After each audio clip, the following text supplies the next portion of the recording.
Franck Ferrand sur Europe 1, au cœur de l'histoire.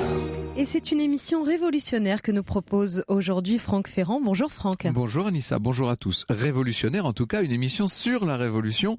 Guillaume Mazot, qui en connaît tous les soubresauts, va nous permettre d'essayer d'y voir plus clair sur l'épisode sombre entre tous des massacres de septembre. Et tout à l'heure, à la fin de l'émission, Franck, vous répondrez à la question de Cédric, qui veut en savoir plus sur l'origine des départements français. Eh bien, volontiers. Pour le moment, je vous propose de nous retrouver en septembre 1792, un des mois sanglants de l'histoire de France.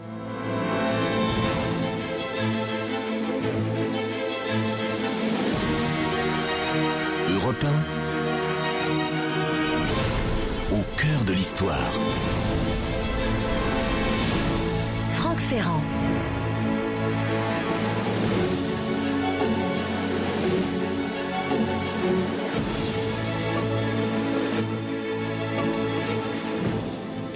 La déferlante révolutionnaire a profondément bousculé l'ancienne société. Elle a entraîné mille et mille changements, des changements étonnants, des vies qui semblaient toutes tracées ont été bouleversées avec une force à peine croyable. Mais si l'existence des uns a été malmenée par la Révolution, pour d'autres, c'est aussi un champ de possibilités qui s'est ouvert. Des destins inattendus, des destins hors du commun ont pu émerger, destins de héros, de tribuns, d'hommes d'État, destins de victimes aussi. Ainsi, le cher Gosselin le Nôtre, vous savez, ce pape de la petite histoire que j'ai toujours plaisir à citer ici, ainsi Gosselin le Nôtre a-t-il retracé maints récits passionnants sous le bonnet rouge, comme il disait, et notamment l'histoire révélatrice d'un militaire emporté malgré lui dans un des épisodes les plus terribles, je vous le disais, de cette révolution, les fameux massacres de septembre. 1789, la Révolution en est encore à ses débuts. Le capitaine François Journiac de Saint-Médard est âgé de 45 ans environ. Il officie au sein d'un régiment d'infanterie du roi qui est basé en Lorraine et, comme tant d'autres, il est, il est décontenancé par la tournure des événements politiques dans le royaume. On est en présence d'un homme d'une noblesse un peu douteuse, qui n'a jamais vraiment combattu et qui va voir sa paisible carrière militaire soudainement ébranlée. Lui d'un naturel sympathique, il faut imaginer un homme gentiment hâbleur, proche de ses hommes, etc. Le voilà confronté du jour au lendemain au désordre d'une mutinerie. En guise de justification, on vient agiter sous ses yeux un document aux idées novatrices, une certaine déclaration des droits de l'homme et du citoyen. Autant le dire, Journiac est un peu dépassé. De son point de vue, il y a probablement un compromis sage, honnête à trouver face à cet esprit de rébellion. Il a alors l'idée d'imprimer pour ces hommes un discours plein de bons sentiments qui, pense-t-il, va permettre un retour au calme au sein du régiment. Seulement, les résultats ne sont pas du tout, mais alors, pas du tout ceux qu'il attend. Le Nôtre raconte, électrisés par tant d'éloquence, les chasseurs de Journiac se révoltèrent tout à fait et, au cours d'une marche militaire, le proclamèrent général sur le grand chemin de Nancy à Lunéville. Et le voilà donc notre modeste héros, placé malgré lui à la tête de la rébellion. Il est complètement effrayé, tout cela est trop pour lui, il finit par s'échapper et il choisit de venir s'installer à Paris, en catimini. Jamais il n'aurait pu imaginer cela seulement quelques mois auparavant. On peut dire que pour lui, c'est une nouvelle vie, toute nouvelle, qui commence. La capitale est en pleine effervescence, ai-je besoin de vous le dire. Elle est prise d'une fièvre qui suscite un mélange d'excitation, d'espérance, d'angoisse aussi. Journiac, animé par sa nature légère, va décider à ce moment-là de fonder un journal qu'il alimente surtout, disons-le, en calembour, en vers un peu assez gentillet. C'est un peu l'Almanach Vermeau, la feuille de Monsieur de Journiac. Le Nôtre note, il était persuadé, en vrai français badin et bon vivant qu'il était, que c'était aux passions déchaînées le plus actif remède. Il croyait éteindre cet immense incendie en versant dans la flamme un flacon d'eau de lavande. Mais le temps passe et la situation en France ne s'apaise pas du tout, bien au contraire. Nous voici maintenant à l'été 1792. J'ai passé beaucoup d'épisodes de la Révolution évidemment, mais en 92, ça se corse singulièrement. L'été apporte son lot de bouleversements et vous le savez, le 10 août, les Tuileries, le palais où vivait la famille royale, les Tuileries sont envahies, le roi est suspendu, c'est la chute de la monarchie et le régime qui se met en place sur les décombres de cette monarchie millénaire est bien fragile. La société est encore très instable, elle est divisée. Quant aux armées étrangères, elles sont déjà en train de pénétrer en France. On peut douter de la capacité du nouveau pouvoir révolutionnaire à leur résister. À Paris, la tension est proche de l'insoutenable et la situation devient, disons-le, incontrôlable. C'est dans ce contexte difficile que le 22 août, l'ancien capitaine de Journiac a la surprise de voir ces hommes arriver chez lui rue Croix des Petits Champs. Il est placé en état d'arrestation. Alors on lui pose toutes sortes de questions. C'est un représentant du comité de surveillance de la Commune de Paris qui est là à l'interroger. Et puis sans plus d'explication, il est envoyé en prison, à la prison de l'Abbaye qui se trouve tout près de Saint-Germain-des-Prés. Il faut imaginer le plus sombre, le plus austère des lieux de détention. Au moment où il y pénètre, Journiac fait malgré tout bonne figure. Il essaie de garder contenance, si vous voulez. Il est enfermé dans une grande pièce où il va lui falloir cohabiter avec une vingtaine d'autres prisonniers. La présence de ses compagnons est peut-être un soulagement pour lui au milieu de cette atmosphère complètement hostile et très inquiétante, disons-le. Journiac prit possession du lit qu'on lui désigna, précise le nôtre. C'était celui de monsieur d'Angremont, à qui on avait coupé la tête 2 jours auparavant. Ceci donnait à réfléchir. Pendant cette première soirée, l'un des prisonniers qui est pris d'une espèce de crise d'angoisse, d'un brusque désespoir, le prisonnier se suicide et vous comprenez l'angoisse qui maintenant est en train de se répandre dans la chambrée.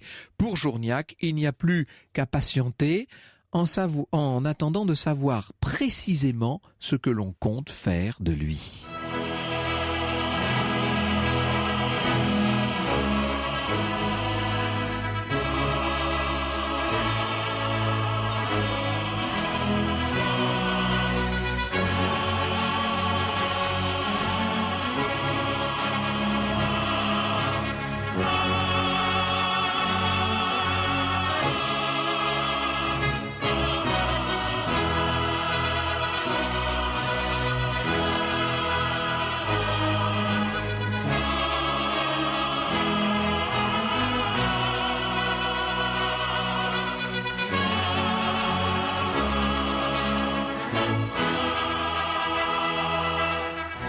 De la bande originale du film La Révolution française, musique composée par Georges Delerue, un film dans lequel vous pouvez retrouver entre autres François Cluzet ou encore Claudia Cardinal. Vous avez décidé cet après-midi, Franck Ferrand, de revenir sur un épisode sanglant de l'histoire de France, les fameux massacres de septembre 1792. Nous sommes au cœur de la Révolution et le capitaine Journiac est emprisonné. Et voilà, et nous voyons ces événements se dérouler sous nos yeux à travers le regard interloqué de Journiac. Le 2 septembre, ça fait donc une dizaine de jours qu'il a été arrêté.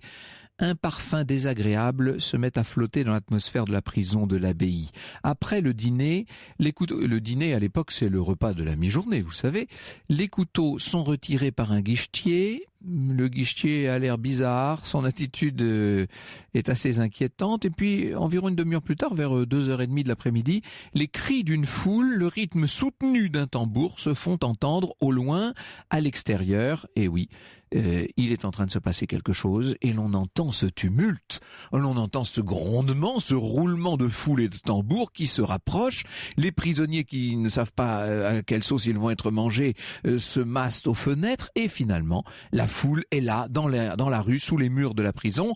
Elle est rageuse cette foule, elle est surexcitée, elle accompagne des voitures dans lesquelles des personnes ont l'air captives. Soudain, un des prisonniers apparaît hors d'un des véhicules. C'est un prêtre, il était perdu, il demande grâce, mais la foule ne lui répond que par des cris.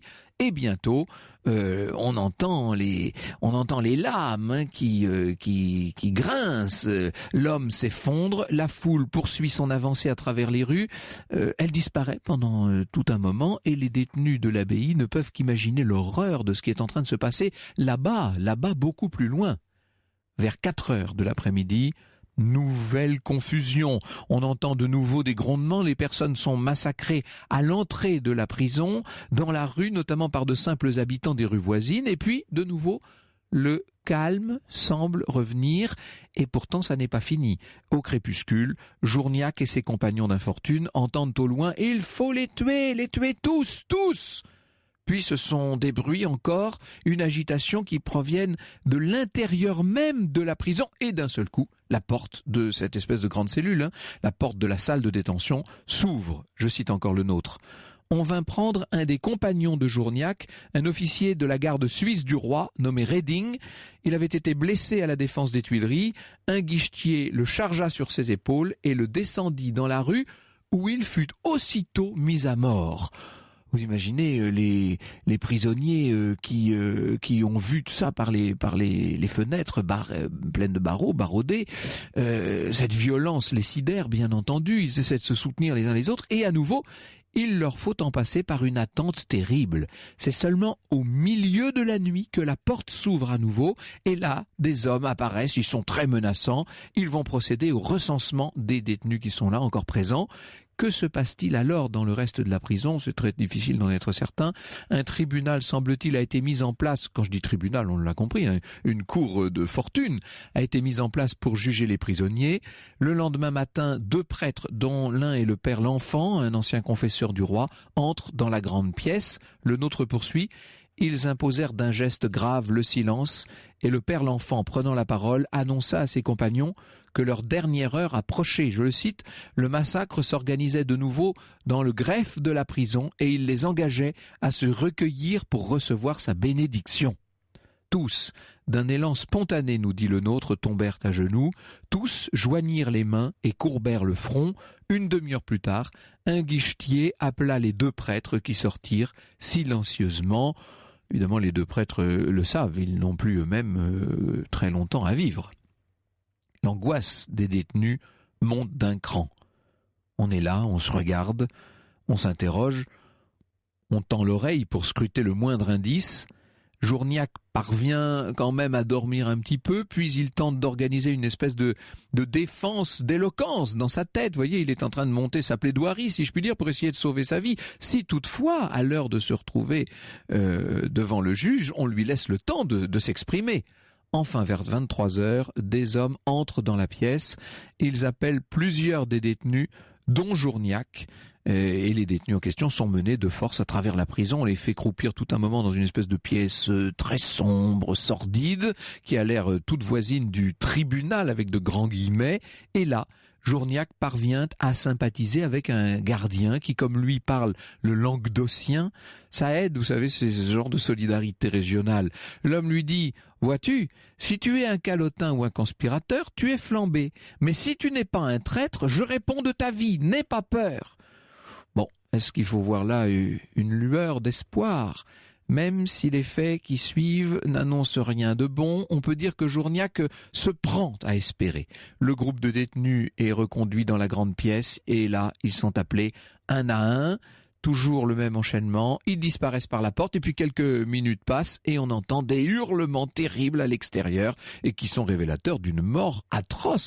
Une mort parce qu'il faut bien appeler une forme de lynchage. C'est ça qui est en train de se passer. Vous imaginez la situation ? On a les prisonniers là sous la main, on les a dans l'intérieur de la prison, on les fait passer devant une sorte de cour improvisée et donc dès qu'ils sont condamnés, on les livre à la vengeance d'une foule sanglante. Enfin, la porte s'ouvre, un nom retentit, Journiac Saint-Médard. Cette fois, c'est très grave. Cette fois, c'est au tour de notre ami d'y passer. Les massacres de septembre 1792, voilà de quoi vous parle cet après-midi Franck Ferrand sur Europe 1. Vous pouvez bien sûr réagir à cette émission et envoyer toutes vos questions à Franck Ferrand et son invité. Rendez-vous donc sur Twitter avec le hashtag ACDH ou sur la page Facebook Au cœur de l'histoire. Franck Ferrand revient dans un instant. Europe 1, au cœur de l'histoire. Franck Ferrand, 14h, 15h sur Europe 1. Et cet après-midi sur Europe 1, nous sommes donc en septembre 1792. Vous nous avez laissé juste avant les pubs, Franck, sur un suspense.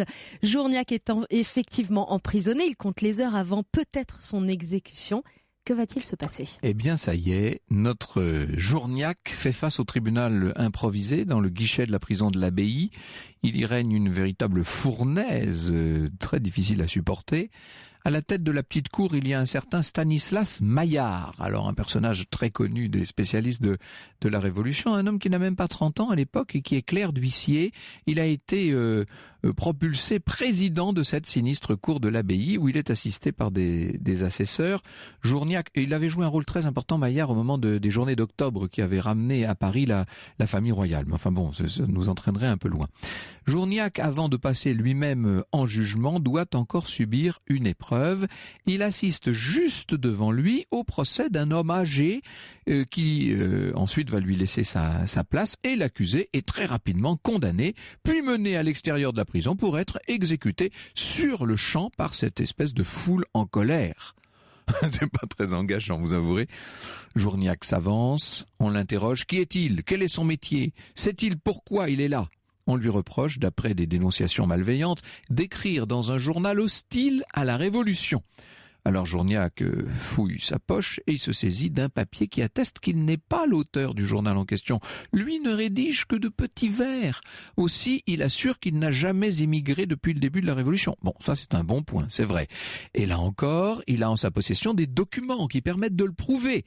Journiac fait manifestement preuve de bonne volonté. Son attitude est directe, elle n'en est pas moins déférente. Bref, tout ça plaît dans sa faveur.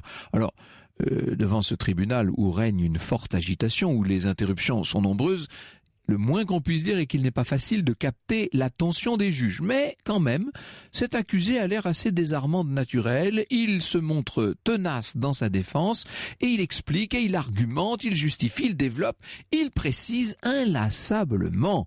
Le nôtre de nouveau. Il parle à tant qu'il dut les lasser. Pour en finir, renonçant peut-être à transformer en interrogatoire ce monologue audacieux, Maillard ôta son chapeau. « Je ne vois rien, dit-il, qui doive faire suspecter monsieur. Je lui accorde la liberté. Est-ce votre avis ?» Tous les juges s'inclinèrent. « Oui, c'est juste. » Ainsi, pour Journiac, le cauchemar a l'air de s'achever. Il est libéré. Et au moment où il franchit la porte de la prison, il se trouve face à cette foule qui depuis des heures participe, vous l'aurez compris, participe activement au massacre. C'est un tout autre visage que lui montre la foule. Le nôtre précise, félicité, embrassé, porté de bras en bras, Journiac, tout étourdi, fut placé entre 4 porteurs de torches et traversa en triomphateur la horde enthousiasmée des massacreurs qui s'apprêtaient d'abord à le mettre en pièces.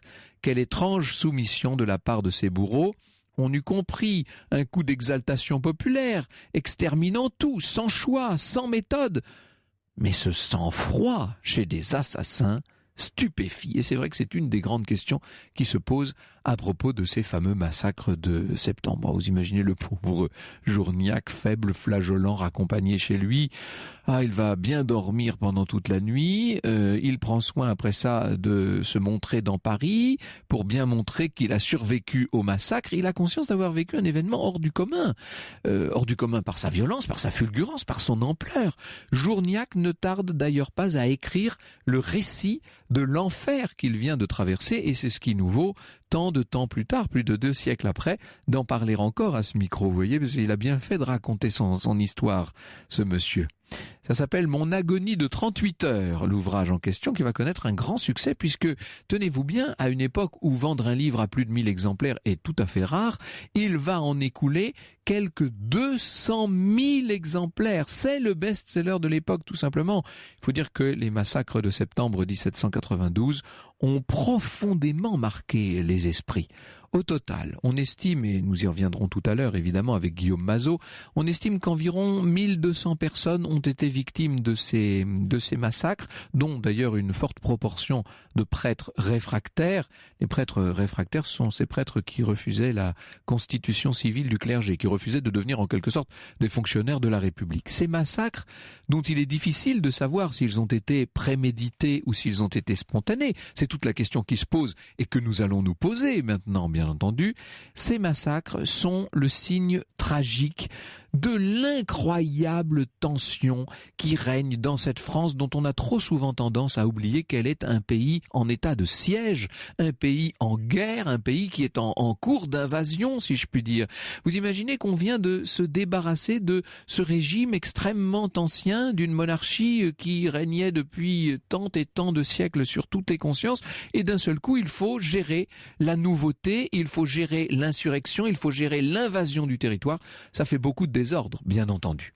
Alors Journiac, me direz-vous, eh bien on va entendre à nouveau parler de lui beaucoup plus tard, après toutes les périodes du directoire du... Alors il y a la terreur avant, du directoire du consulat de l'Empire, bien entendu, et c'est au moment de la Restauration que notre rescapé, apparemment heureux du retour sur le trône du frère de Louis XVI, le Bourbon Louis XVIII, c'est à ce moment-là que Journiac va entreprendre des démarches pour être promu colonel. Il va essayer de reprendre, comme beaucoup d'autres militaires, sa carrière là où elle avait été interrompue par les événements.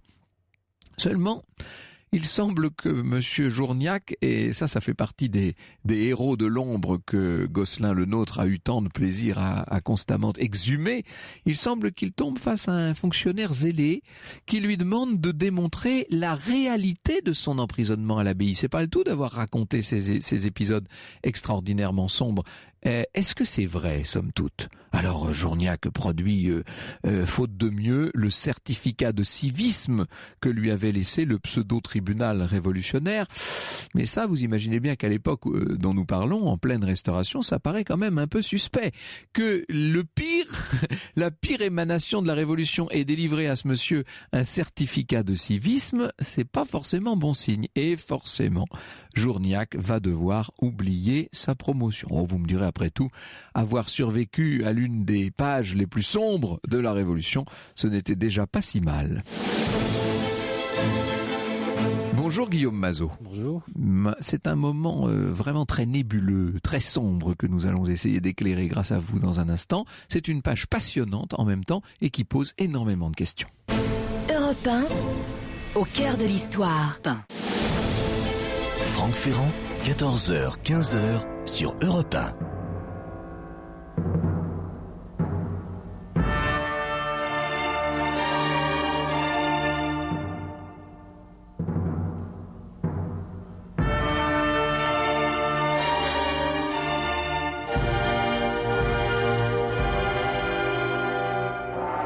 Quelques mesures de la marche lugubre composée par François-Joseph Gossec à l'instant sur Europe 1. Nous nous intéressons aujourd'hui au massacre de septembre 1792 et vous recevez, Franck Ferrand, Guillaume Mazot, historien de la Révolution française, qui va d'ailleurs très bientôt éditer le journal d'Adrien Duquesnoy, député aux États généraux, chez Mercure de France, un livre qui sortira au printemps prochain. Oui, un livre qui permet un récit qui permet de mieux appréhender les débuts de la Révolution, cet extraordinaire ferment qui monte de partout, ces idées nouvelles qui s'épanouissent, qui existaient déjà depuis longtemps, mais qui s'épanouissent, qui ont enfin droit de cité. On est dans la période, j'ai envie de dire, lumineuse des débuts de la Révolution. Et puis cette Révolution, elle avance, évidemment. Arrive 1791, la fuite de la famille royale, cette période très difficile, ce bras de fer permanent avec la Convention nationale, l'invasion des Tuileries, la chute de la monarchie. Et alors là, on se retrouve en août-septembre 1792 avec un pays qui est qui est assiégé littéralement et qui est en voie d'invasion et qui par ailleurs est tout nouvellement républicain, Guillaume Mazot. Oui, on est dans une situation complètement exceptionnelle, telle que la France peut-être a presque jamais connue. La monarchie qui existait depuis quand même très très longtemps, des siècles et des siècles, tout d'un coup n'est plus. Le roi n'est plus là, il est déchu. Et en même temps, la République n'existe pas encore. Donc on est dans un interrègne. Qu'est-ce que ça veut dire ça ? Ça veut dire qu'on est dans un climat de peur et d'incertitude maximale. Voilà. Donc ça, et cette peur, elle existe chez tous, chez les tenants de l'ancienne société aussi, mais disons-le, d'une façon plus générale, elle est partagée par le peuple. On ne sait pas, c'est la peur de l'inconnu dans un premier temps, c'est pas encore la peur des violences, là c'est la peur de l'inconnu. Bien sûr, c'est un peu les deux à la fois, d'autant que on est aussi dans un climat de guerre, le pays est en train de se faire envahir par les armées prussiennes et autrichiennes. Il y a la nouvelle de la prise de Verdun quand même le 2 septembre, c'est-à-dire qu'il se rapproche de plus en plus. Et puis on est dans un climat de guerre civile. À leur tête, il y a quand même des ennemis purs et durs de la Révolution qui ont promis le châtiment à ceux qui ont fait du mal au roi et à la reine, bien sûr. Ces événements-là, ces massacres... Enfin, pas encore à la reine. Le roi va être jugé dans quelques semaines, en fait. Oui, alors on ne le sait pas encore. On n'a pas encore trouvé la solution. Justement, c'est ça qui pose problème. Mais ce qu'il ne faut pas oublier, justement, c'est que, en fait... il y a une énorme peur de ce qu'on doute. On se doute de ce qu'ils vont faire, ces gens-là et ces armées quand ils vont arriver. L'histoire le montre, l'a montré auparavant. C'est-à-dire qu'ils arrivent pour mettre à bas la révolution et pour restituer le roi dans son pouvoir d'avant. À la fin du mois de juillet, il ne faut pas oublier qu'il y a eu un imprimé très célèbre qui a circulé et qui s'est fait connaître à partir du 1er août. C'est ce qu'on appelle le manifeste du duc de Brunswick. C'est un des principaux généraux prussiens. Et dans ce papier qui a d'ailleurs été fabriqué dans les milieux des émigrés, probablement sous commande de Marie-Antoinette, eh bien, on menace de détruire Paris et de subvertir Paris si le roi n'est pas restitué dans ses fonctions antérieures. Donc évidemment, il faut savoir ce que ça veut dire. Ça veut dire le massacre de la population, ça veut dire des violences extrêmes. Et ça, évidemment, ça crée une situation de peur absolument incomparable. Ce sont des massacres prévisibles et des violences imaginaires, mais qui vont donner lieu à de vrais massacres et à de vraies violences, en l'occurrence. Oui, alors pas si imaginaire que ça, parce qu'on sait très bien quand même que si l'ancien régime revient, ça veut dire la répression. La répression, elle était déjà potentiellement là dès l'été 89, quand le roi rassemblait 30 000 soldats autour de Paris, pendant les émeutes réveillons d'avril 89, quand les ouvriers en grève ont perdu 300 des leurs quand même parce qu'ils ont été réprimés. Donc, l'ancien régime, c'est quand même la violence, pas seulement fantasmée. C'est un régime violent. Et donc, mais en l'occurrence, Louis XVI n'a pas du tout fait tirer sur la foule, jusqu'à preuve du contraire. Alors, jusqu'à présent, il a toujours évité que ce soit pendant les journées d'octobre, au dernier moment en juillet 89, mais il aurait peut-être pu le faire. S'il a été conduit à pas le faire, mais peut-être il aurait pu le faire, ça on n'en sait rien. Et là, le 10 août 92, alors il n'a pas donné l'ordre de tirer quand les Tuileries ont été envahies, mais il n'a pas donné l'ordre de pas tirer non plus.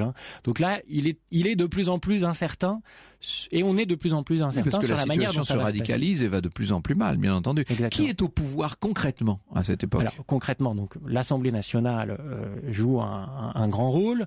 Le roi, jusqu'au 10 août, évidemment, détient l'essentiel du pouvoir exécutif avec les ministres. Et puis, il y a des contre-pouvoirs qui sont importants et qui essayent de faire le lien entre les pouvoirs légaux, que sont donc l'Assemblée nationale et le pouvoir exécutif, et puis, d'autre côté, le peuple de Paris. Ces contre-pouvoirs, c'est la Commune de Paris en particulier, et les sections parisiennes, c'est-à-dire les assemblées dans les quartiers. Et on sait très bien C'est-à-dire que là, la population commence à avoir son mot à dire. C'est tout nouveau, ça, comme situation. Ah oui. Alors, et c'est en particulier grâce ou à cause de la guerre, je sais pas comment dire ça, puisque le 11 juillet 92, c'est la patrie en danger, c'est-à-dire qu'on décide de mobiliser la population et de faire venir des fédérés, ce qu'on appelle des fédérés, des gardes nationaux qui vont se rassembler et qui pour la première fois intègrent les populations qui jusqu'ici, les plus pauvres, n'avaient pas le droit d'intégrer la garde nationale parce qu'ils étaient plus pauvres. Donc tout le monde veut participer. Est-ce qu'on peut pas dire, alors il faut se garder de toute forme d'emphase, mais est-ce qu'on peut pas dire que c'est l'événement le plus important de la Révolution française et dont on ne parle jamais ? C'est essentiel. C'est le changement de nature de la Révolution. C'est-à-dire que là, on n'est plus dans un régime représentatif, même constitutionnel. On est dans la démocratie directe. Alors on va voir où elle va mener. Elle va mener au pire régime de toute l'histoire de France. Mais en tout cas, on est dans un moment où la population prend le pouvoir. C'est tout à fait extraordinaire ce qui s'est passé à cet été 92 en fait. Je ne sais pas si c'est l'événement le plus important de la Révolution française. C'est le grand tournant en tout cas. En tout cas, c'est un des tournants très très importants. Qui va amener, alors je ne sais pas non plus si on peut appeler la terreur le pire régime de l'histoire de France. Il y a quand même le régime de Vichy. Mais en tout cas, non, ce qui me semble important, c'est de comprendre comment cet événement-là, qui arrive dans un climat de peur, pose des questions qui aujourd'hui frappe à la porte de notre présent. Qu'est-ce qu'on fait de la peur dans une période de crise politique? Qu'est-ce qu'on fait et comment on y répond politiquement? Comment on y répond politiquement en instituant des institutions d'exception. Et le premier état d'exception, c'est ça ce qu'on appelle la terreur en réalité. C'est une tentative de répondre par la loi, alors dans une situation de guerre civile et une loi qui est exceptionnelle, qui est dérogatoire au droit commun, à la peur et à la potentialité de la violence populaire. Et ça, on le fait de manière la plus pragmatique possible et au coup par coup. C'est ça que racontent les massacres de septembre. Ah oui. Et c'est cette gestion de la peur, en quelque sorte, Exactement. qui va amener à la folie que nous venons de décrire. Alors, avec un nombre de victimes qui, proportionnellement, est relativement faible, 1200, mais des scènes, en revanche, qui sont quasiment indépassables en termes d'horreur, puisque ce sont des scènes de mise à mort et de lynchage, en fait, auxquelles on va assister. Alors, comment est-ce qu'on en est venu là? Je vous posais la question tout à l'heure de ceux qui gouvernaient. Je parlais pas d'avant le 10 août. Depuis le 10 août, justement, depuis que la monarchie n'est plus, qui a les rênes en main? Là, on est clairement dans une situation de vide du pouvoir. Alors, il y a encore des institutions, l'Assemblée nationale, mais on prépare les nouvelles élections pour la nouvelle Assemblée qui devrait être la Convention nationale, celle de la République. Il y a la Commune de Paris. Il n'y a plus le roi ne règne plus. Voilà. Et donc, on est dans une situation d'inter-régime, clairement. Et une partie des explications de ces massacres, c'est ça. Et ce qui est intéressant, d'ailleurs, dans ces massacres-là, c'est d'expliquer comment ces gens qui sont, d'ailleurs, vous avez lu le passage incroyable de Gosselin le Nôtre, qui raconte, alors avec son point de vue à lui, il était royaliste, il était donc c'est un point de vue très engagé contre la Révolution. Oui, bien sûr. Mais en plus, il voulait faire du drame, si je puis dire. Voilà, alors il insiste sur le côté sombre. On a écouté la marche lugubre de Gossec, etc. C'est vrai, évidemment, c'est des violences abominables. Mais ce qui est intéressant, c'est de savoir que ces massacres de septembre, ils posent la question de la violence et de la violence dans l'histoire de France, et de la guerre civile dans l'histoire de France et dans la Révolution. Pourquoi ils sont si peu connus, ou connus qu'à travers les historiens et les écrivains royalistes? C'est que les historiens républicains, et souvent universitaires, c'est pas qu'ils ont écrit une histoire officielle, ça n'existe pas. Mais ils ont été gênés par cette violence. Ils ont fait un peu l'impasse, quand même. Ils ont été gênés. Oui. Il y a des tabous. Il y a des tabous dans l'histoire. Et cette révolution, c'est difficile de la comprendre avec les avancées incroyables, qu'on peut considérer comme des avancées, quand même, comme les droits de l'homme, etc. Et en même temps, ces violences. Et en fait, c'est pas si surprenant que ça. Si on regarde les révolutions qui ont éclaté dans le monde arabe il y a quelques années, sans tout comparer, parce que tout n'est pas comparable, oui, malgré tout. Oui. Vous avez raison de dire tout n'est pas comparable, parce que je reçois pas mal de messages d'auditeurs qui font ce que j'appellerais, moi, des amalgames et des confusions. Il faut faire attention, chaque époque est très spécifique, il faut pas tout mélanger, tout comparer. Évidemment. Mais en effet, on est bien en présence dans le monde arabe d'un certain nombre de révolutions qui ont entraîné, elles aussi, de graves Et regardez, en Tunisie, violences. il est très difficile de garder le pouvoir, de construire un pouvoir démocratique après une révolution, parce qu'on se retrouve très vite plongé dans des contradictions et devant des demandes populaires qui frappent à la porte. Et les massacres de septembre, c'est en partie ça. Après la répression du 10 août. Après aussi la fusillade du Champ de Mars qui a eu lieu seulement un an auparavant, dans laquelle des pétitionnaires, des manifestants ont été fusillés par le nouveau pouvoir révolutionnaire. C'est ça qui pose question. Eh bien, c'est une partie des sans-culottes, décide ou prend peur aussi, et décide que la justice ne va pas assez vite et que peut-être il vaut mieux se faire justice soi-même. Évidemment, ça ressemble aussi à de la vengeance plutôt que d'attendre la justice qui n'arrivera jamais. C'est un peu le Far West avant l'heure, en plein Paris. On va venir justement aux détails de ces massacres. Comment, quand ont-ils eu lieu et qui les a menés? Europe 1, au cœur de l'histoire. Franck Ferrand, 14h, 15h sur Europe 1.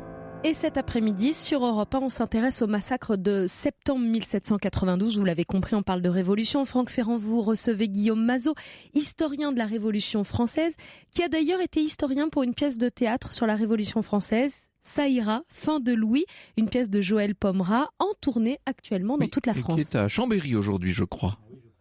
Donc nos auditeurs dans les Alpes peuvent ce soir, c'est ce soir la oui, c'est le représentation. soir, ça dure assez longtemps, mais ça dure. Je crois que ça commence le soir, en début de soirée. Oui, et ça finit tard dans la nuit, d'après ce qu'on vous. Oui, mais ça passe vite.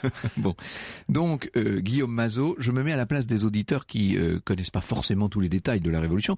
Trop souvent considéré comme un court épisode. La Révolution, c'est toute une longue histoire qui d'ailleurs se prolonge bien après les dates officielles, bien après même le coup d'État du 18 Brumaire. Bon, bref. En tout cas, cette révolution, elle connaît ses premiers moments terribles en septembre 1792. Pourquoi ces massacres? Comment, si on devait les expliquer à des enfants, si je puis dire, comment est-ce qu'on expliquerait ces massacres? Après tout, on est mercredi aujourd'hui. Alors ces massacres, c'est difficile. Je suis conscient de vous demander une chose difficile. Ces massacres, ils arrivent en grande partie à cause de la peur et du sentiment que cette peur-là ne va pas trouver de réponse, de réponse assez qu'on va pas être protégé par la justice. Et en réponse à cette peur-là, dans certains moments de l'histoire, particulièrement paroxystiques, particulièrement dramatiques, eh bien la violence peut éclater. Et c'est ça qui est intéressant, c'est qu'elle peut éclater. Parfois, elle n'éclate pas. Bien souvent, depuis le début de la Révolution, la violence... Les gens se montent la tête entre eux, quand même, faut dire ça. Elle ne l'a pas. Oui, alors c'est pas un problème si nouveau que ça, puisque dès l'été 89, dès la prise de la Bastille, il y a eu des violences. Et les députés en ont parlé. C'est-à-dire ce problème. En fait, les massacres de septembre arrivent aussi, parce que les députés n'ont toujours pas pu répondre à cette question. Qu'est-ce qu'on fait de cette violence populaire ? Et quelle réponse légale on lui apporte ? Sur un plan philosophique, il y a quand même quelque chose de l'ordre du sacrifice, quand même. C'est une onction du sang, d'une certaine manière. On crée un nouveau régime, une république, on va y venir dans un instant d'ailleurs, et comme par hasard, il faut le bain de sang qui va avec, d'une certaine manière. Ça dit quelque chose peut-être de l'histoire en particulier de France, pendant laquelle la conflictualité, le sang versé et la violence ont joué un rôle en raison de l'incapacité à trouver des solutions politiques et des situations d'accord. Alors évidemment, dans une révolution, c'est particulièrement visible. Alors, quels sont ces cours qui se mettent, parce que je parlais de celle de la prison de l'Abbaye, mais il y en a eu plein d'autres, évidemment. Oui. Qu'est-ce que ces espèces de tribunaux là qui naissent spontanément? Qui en prend la tête? Qui les anime? Alors, c'est très intéressant parce que ça montre à quel point il y a eu évidemment beaucoup de violences. Tout ça est spontané, puisque ça naît de rumeurs, etc., etc. Mais il y a eu beaucoup de violences qui se sont faites comme ça, de manière ritualisée quand même, avec des massacres, notamment sexuels, des sévices sexuels, etc., sur les femmes, même si elles ont été plutôt épargnées par ces massacres. Mais il y a eu aussi des tribunaux. Pourquoi ? Ça montre qu'il y a quand même une volonté de la part de ces massacreurs d'imiter, de remplacer la justice telle qu'elle ne s'exerce pas assez selon eux, mais de finalement rendre leurs gestes rituels, en quelque sorte rituels et même pour eux légaux. C'est-à-dire c'est une justice populaire dans leur esprit. Ça fait un peu penser à l'épuration, ça, après, au moment de la libération. Alors, on est dans cet état d'esprit un peu. Ça pose, en tout cas, ça pose le problème des sorties de crise. C'est-à-dire comment on sort d'une crise. Et comment on en sort en essayant d'instituer un nouvel ordre. Le problème, c'est que là, évidemment, ces institutions, que ce sont ces tribunaux populaires, qui sont dirigés d'ailleurs souvent par des héros, des gens qui sont vus comme des héros populaires, des chefs de quartier. On parlait de Maillard, par exemple. Maillard, un vainqueur de la Bastille. C'était celui qui avait déjà été choisi d'ailleurs par les dames de la Halle pour aller trouver les députés à l'Assemblée. Donc il est vu quand même comme une sorte de médiateur, de fondé de pouvoir. Et donc c'est à ces gens-là qu'on confie le soin de diriger ces tribunaux improvisés. Des gens qui ont la confiance du peuple. Exactement. Du peuple au sens le plus bas possible. Oui, c'est ça. Et c'est ce peuple qui, rappelons-le, n'a pas eu le pouvoir et a été très déçu dans ses attentes depuis la Révolution. Ce peuple qui réclamait le droit de suffrage qu'il n'a pas eu, ce peuple qui réclamait par exemple la limitation des salaires, l'intervention économique sur les prix pour éviter l'inflation, par exemple sur le pain, sur les produits de base, tout ça il n'a pas eu. Donc il y a aussi une demande qui n'a pas trouvé de solution politique et qui s'exprime par la violence. Alors la convention qui se met en place et le régime exécutif qui va avec cette première république sur laquelle il faut absolument qu'on ait le temps de venir là quelques minutes, comment assume-t-il, si je puis dire, cette période de troubles extrêmes et de violence ? Il l'assume très peu. Oui, voilà. Il y en a quelques-uns, comme Robespierre, qui, sans excuser totalement cette violence, l'expliquent en disant c'est une forme de souveraineté populaire en acte et justement le peuple n'a pas été écouté par ça c'est un peu le discours de Marat d'une certaine manière. Marat il va encore plus loin. Marat il appelle au massacre. Il exerce une vraie responsabilité avec un calcul. Pour lui, il s'agit de massacrer ceux dont on estime qu'ils vont faire basculer la révolution dans les prisons en faisant un complot pour éviter un plus grand massacre encore. Ce qu'il faut bien expliquer, c'est que on sait qui a été tué. Ce sont toujours des personnes suspectées de royalisme, de menées anti-révolutionnaires. Ce sont beaucoup de prêtres et ce sont souvent, pas toujours, mais souvent des aristocrates. Bon. Et même des prisonniers de droit commun parfois. Voilà. Et oui, d'ailleurs, qui ont été mis dans la même charrette, si je puis dire. Ça, c'est pour les victimes. Ça, c'est relativement clair. Maintenant, les bourreaux, on ne sait pas vraiment. Eh bien, on ne sait pas vraiment, parce que d'abord, une partie des sources a disparu, que les témoignages ne sont pas toujours très fiables, évidemment, et surtout que ces gens-là, c'était des gens ordinaires. Tous les massacres de septembre, ça pose aussi le problème de comment ça se fait que des gens ordinaires, jusqu'ici sans histoire particulière, qui ne sont pas violents par nature, parce que c'est souvent aussi l'image qu'on en a donnée de ce peuple, barbare, sauvage, etc. Non, mais comment ils deviennent violents et pourquoi ils deviennent violents, à quel moment ils le deviennent. Et ça, évidemment, là, c'est en grande partie mystérieux encore, hein, puisque alors l'histoire peut quand même essayer d'expliquer ça. Je vous dis, c'est les attentes déçues et c'est le mélange de peur et de l'absence de réponse politique qui crée aussi parfois ces explosions incontrôlables et qui vont traumatiser jusqu'après la jeune République. Ça va rester une sorte de traumatisme originel de la République. Est-ce que ça pourrait expliquer la dureté des institutions qui vont bientôt se mettre en place ? Bien sûr. Alors là, là encore, le passé frappe à la porte du présent, puisque c'est à la suite de ces massacres du septembre, pratiquement, que, on va prendre conscience que peut-être il faut des institutions exceptionnelles. Il faut sortir du droit ordinaire, peut-être, pour répondre finalement à la demande de justice. Mais on est dans une situation à la fois de guerre, le pays est envahi et de guerre civile, et petit à petit, on va créer ce qu'on va appeler la dictature de salut public, ce qu'on a appelé plus tard la terreur, mais qu'il ne faudrait plus appeler comme ça. Le 10 mars 1793 est justement créé le tribunal révolutionnaire, c'est-à-dire un tribunal d'exception, tout simplement, qui doit juger les contre-révolutionnaires. Et c'est la fameuse phrase de Danton, soyons terribles, le 10 mars 93, pour éviter au peuple de l'être. C'est-à-dire c'est à l'État. C'est à l'État. On va se substituer à la violence populaire. Exactement. Mais en étant violent. En étant violent, non, on rend à la justice. C'est une justice d'exception. Oui. Et cette justice, elle se construit donc pragmatiquement. Il n'y a aucun programme établi. Vous savez, c'est toutes les visions noires de la terreur qu'il assimile à l'idéologie, une idéologie qui serait déjà là. Et non, c'est une réponse à quelque chose de très précis, des massacres de masse qui ont été perpétrés. D'ailleurs, ça fait un peu réfléchir aussi au présent. Nous qui construisons un état d'exception relativement fort, dans un contexte certes terrible, mais moins dramatique d'une certaine manière. On n'est pas en guerre civile et on n'est pas en guerre. Voilà, donc là, ça fait incontestablement réfléchir sur l'histoire longue de cet état d'exception qui appartient à l'histoire de France. Oui. Et les états d'exception, on pourrait faire d'ailleurs une histoire des états d'exception en France, ce serait passionnant. Il y a un très bon livre récemment qui est paru de Vanessa Codaccioni. Il faut le citer, Vanessa Codaccioni. Oui. Sur l'état d'exception en France, notamment à partir de l'exemple de la guerre d'Algérie. C'est ça, bien sûr, puisque le dernier grand exemple qu'on avait en mémoire avant ce qui est en train de se passer en ce moment, c'était évidemment l'état d'exception de 1961 avec le général de Gaulle.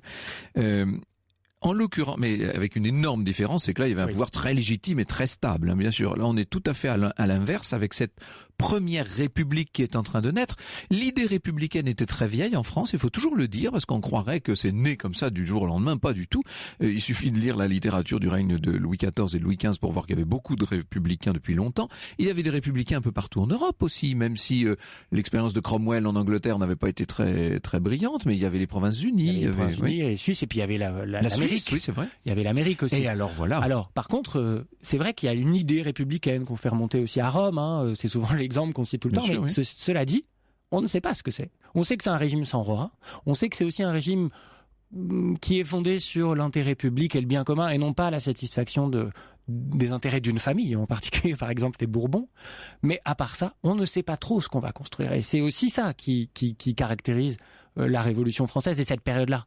C'est-à-dire qu'on construit un régime petit à petit, touche après touche, mais vraiment dans l'improvisation, j'allais dire, un petit peu constante. Mais comment ce régime va-t-il naître de tous ces troubles, de toutes ces violences? En combien de temps se met-il en place véritablement? Alors, il se met en place en quelques semaines au départ, c'est-à-dire que la Convention est élue en septembre, puis après la bataille de Valmy le 20 septembre, qui est en réalité une semi-victoire, mais qui est érigée en symbole aussitôt et qui est suivie. Donc ça, c'est le baptême officiel. Les massacres de septembre, c'est le baptême officieux, on peut dire.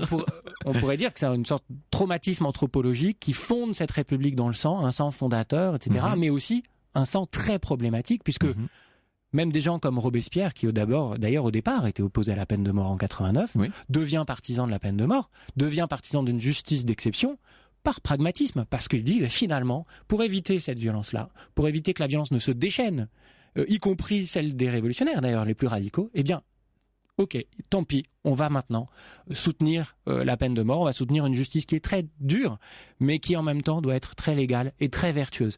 Donc, cette trajectoire de Robespierre montre bien que finalement, devant des événements imprévus, eh bien, on peut changer un peu par pragmatisme, pas forcément par idéologie. Ce qui est très difficile, c'est de se remettre dans l'état d'esprit d'une époque à chaque C'est fois. ça. Et là, en l'occurrence, on est dans une époque où il faut aller vite, où il faut prendre beaucoup de décisions. Oui, Encore une très fois, le juste. territoire est entamé maintenant. On ne sait pas combien de temps ces institutions très balbutiantes vont pouvoir tenir. Il faut aller vite, il faut se débrouiller. On improvise. Et cette part de l'improvisation, elle est essentielle à Elle est l'époque. déterminante. Et d'ailleurs, c'est pour ça que, d'ailleurs, on fait la guerre. C'est pour ça que cette République fait la guerre. Parce qu'évidemment, Pour se protéger. Montesquieu, Rousseau, tout ça, ils ont le dos large, si je puis dire. Mais dans la pratique, il faut bien trouver des On institutions. invente la République Voilà. et surtout, on essaye de la faire survivre, alors que, en gros, peut-être il y avait à peu près 90% de chances qu'elle ne dure pas très longtemps, en fait. Ça, on l'oublie, hein. On est habitué à cette République. Mais c'est un pari incroyable. Et pour la faire tenir, eh bien, il y a le pari de construire petit à petit une dictature. Une dictature sur un modèle romain qu'on appelle la dictature de salut public, dans laquelle finalement la séparation des pouvoirs va être suspendue, les libertés vont être suspendues. Régime d'exception. Voilà. Sauf que la différence, notamment avec aujourd'hui, c'est que à la fois c'est très dur du point de vue des libertés, mais en même temps on fait une politique d'égalité sociale, de réduction des inégalités, de redistribution maximale. Il n'y a pas une période, donc c'est les premiers projets d'éducation nationale obligatoire et gratuite, c'est l'ancêtre de la 93, ça va très sécurité loin, oui, ça sociale. va très loin. Donc on fait les deux à la fois. Politique avec un anachronisme qu'on pourrait dire très sécuritaire, et aussi politique très sociale. Là aussi, à mon avis, on pourrait peut-être méditer. Finalement, vous avez de la Révolution française et d'une façon plus générale de l'histoire une conception très très utilitaire et très très moderne, Guillaume Mazot. C'est très intéressant votre façon de voir les choses. Aussi, évidemment, à la radio, on s'autorise parfois à Mais vous avez raison, c'est ce qui est intéressant. À penser le présent à travers le passé. D'ailleurs, c'est ce qu'on fait quand on est historien, mais avec beaucoup de précautions et de méthodologie. Puisque nous étions quasiment dans la pédagogie cet après-midi, elle dure jusqu'à quand cette révolution réellement? Est-ce qu'elle s'arrête à Thermidor avec la chute de Robespierre? Est-ce qu'elle s'arrête à la fin du Directoire avec la prise de pouvoir du général Bonaparte? Est-ce qu'elle s'arrête à la fin du consulat avec la transformation du consul du premier consul en empereur? Est-ce qu'elle s'arrête après l'Empire? Ou est-ce qu'elle englobe tout ça jusqu'à la fin du 19e siècle? Je crois qu'il faut vraiment aller jusqu'à la fin du 19e siècle. Une révolution, même si c'est difficile de faire des généralités, c'est toujours très long. On pourrait même considérer que la révolution américaine s'arrête à la fin de la guerre civile, dans les années 1860, et que la révolution française, qui commence en 1700, à la fin des années 1780, finit peut-être à la fin du 19e siècle. C'est-à-dire à la fin des années 1870, quand la République fait un petit peu le consensus, ou plus ou moins le consensus. Merci beaucoup Guillaume Mazot, c'était comme Merci toujours passionnant. Le journal d'Adrien Duquesnoy, donc député aux États Généraux, va bientôt paraître dans la très belle collection Le Temps retrouvé du Mercure de France. Et puis, si vous habitez dans la région de Chambéry, ce soir vous pouvez aller voir Ça ira, fin de Louis de Joël Pomera. C'est une pièce de théâtre sur la Révolution française qui est actuellement en tournée. Europe 1, au cœur de l'histoire. Europe 1, au cœur de l'histoire. Retour aux origines. Et aujourd'hui, c'est un retour aux origines et une question que vous pose Cédric sur le site europe1.fr. Eh bien, voilà. Alors ça c'est sur le site directement, Exactement. Ça existe aussi. Pourriez-vous nous expliquer, Franck, comment s'est passé le découpage de la France en départements? Oui, vous savez, une petite chose, on en parlait depuis très longtemps de ces départements. D'ailleurs, le terme, il date de 1665 sous le règne de Louis XIV. C'est à ce moment-là que on prévoit cette départementalisation du royaume pour des raisons purement fiscales à l'époque. Et Louis XVI, en juin 1787, par un édit, a recommandé cette division des provinces en entités plus petites. Donc, c'était dans l'air, si je puis dire. C'est évidemment la Révolution qui va faire advenir cette réforme parmi tant et tant d'autres. Ces départements sont beaucoup plus efficaces, vous savez, beaucoup plus rationnels que ne l'étaient les anciennes divisions et subdivisions. C'est l'abbé Sieyès qui a eu l'idée de tout ça, qui a formalisé cette idée en tout cas, et c'est Touret qui va présenter en septembre 1789 ce projet devant l'Assemblée constituante qui va prévoir donc la création de 80 départements. La loi est du 22 décembre 89. La France est découpée en 83 départements en février 1790 et tout ça est effectif dès le 4 mars 1790, c'est-à-dire somme toute très tôt. Est-ce que j'ai besoin de vous dire qu'aujourd'hui la France compte 101 départements? Je pense que ça, tout le monde doit le savoir à peu près. Mais ce qu'on ne sait pas toujours, c'est que depuis mars 2011, nous avons un département de plus. C'est Mayotte qui a tendance souvent à passer à la trappe.